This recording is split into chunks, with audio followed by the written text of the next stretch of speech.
Corruption is a word that has become central to conversations around Kenya.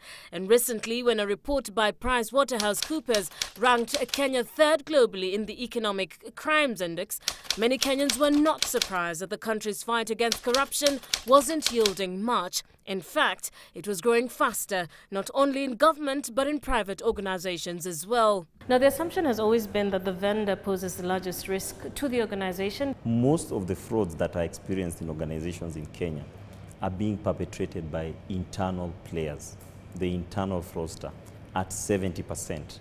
And what is more shocking is the evolving nature of corruption, where even the profile of the fraudster is changing.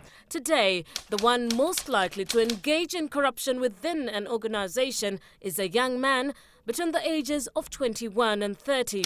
He's most likely a university graduate and has worked in the organization for about 3 to 5 years.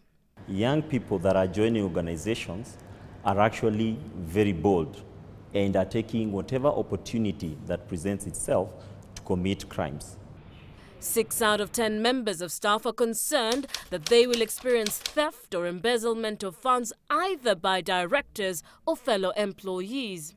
Bribery and corruption is not necessarily viewed or perceived as an illegitimate practice. If that is the view at senior levels, what messages are we sending to people further down? The 2016 survey reported that 31% of respondents in Kenya experienced procurement fraud, which is posing an increasing threat to organizations as an economic crime.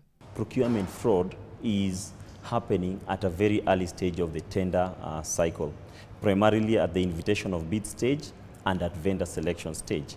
It is even more concerning to note that respondents are saying that there is a 61% chance their organizations will experience some form of bribery and corruption in the next 24 months.